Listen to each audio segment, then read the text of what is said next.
के लिउँ हजुरलाई? बिस्कुट दिनुहोस् न। अनि यस्तो रक्सन बिस्कुट खानुहुन्छ के हो यो? हजुर अहिलेको जमानै त्यस्तो। कतिवटा लिउँ बिस्कुट? दुईवटा राख्नु दुईजना छौँ। अब मजाले खानु पऱ्यो नि। ओहो साहुजी, खोइ यसो एक गिलास पाउन हजुर। के रक्सी हो दाइ? हजुर रक्सी अनि तपाईँले त छोडाइ भनेको थियो। छोडेको हजुर के गर्ने, तनावै तनाव छ। यसो तनाव भुल्न नि पिउनै पर्यो। ल अब मेरो त बेच्ने सामान म त दिइहाल्छु नि। ल हजुर यसो एक गिलास। घरमा एक्लै छोरी छ, यसरी रक्सी खाएर हिँडेर हुन्छ त? टाइममा समयमा घर जानुपर्छ, खाना खानुपर्छ, खाना दिनु पर्यो छोरीलाई। अब भनेको त हो नि हजुर, अब तनावै तनाव छ। यसो तनाव भुल्न पनि पिउनै पर्यो। ल हामी खाता लेखेर राख्नु है, हामी गयौँ। ल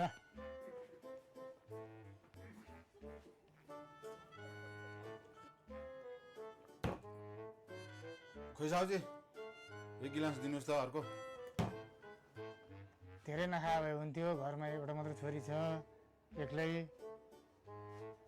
आफ्नै पैसा तिरेर खाएको थियो नि साहुजी, हाल्नुहोस् न खुर। ल मैले त बेच्ने माल हालिदिन्छु नि त।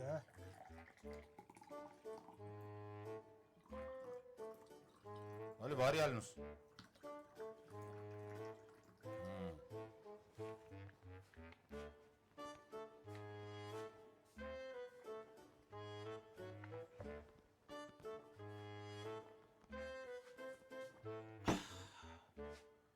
खोइ साहुजी, एउटा चाउचाउ पनि हालिदिनुहोस् त।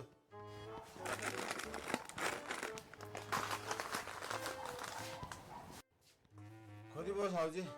150 रुपियाँ भयो।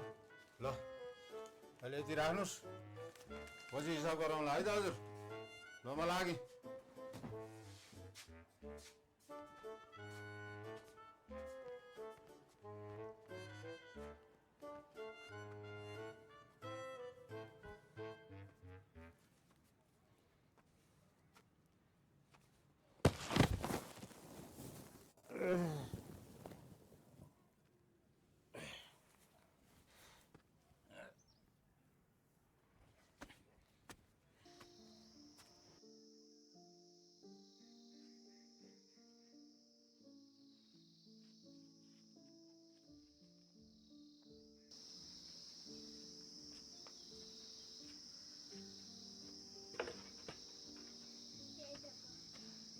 छोरी बाबा तपाईँ कति रक्सी पिउनुहुन्छ कि मेरो माया लाग्दैन र?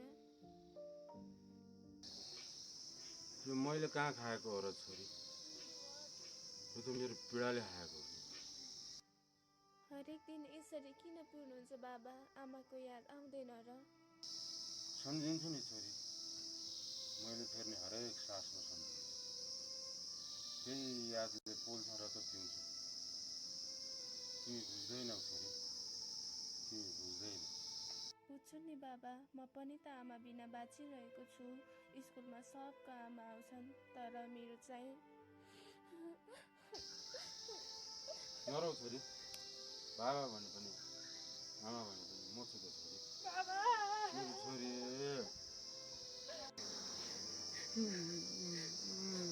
नरौ छोरी, बाबा छोरी नरौ नरौ। हुन त रथका दुई पाङ्ग्रा हुन् बुबा र आमा, तर श्रीमानको लागि 8 र सन्तानको लागि सारा संसार हुन्छन् आमा। आमा नै जीवनको सार, आमा नै बाँच्ने आधार, आमा नै अदृश्य शक्ति, आमा नै घरकी श्रृङ्गार। दर्शकबिन कस्तो भोग लागेको छ, केही छ भने खुवाउन भाइ।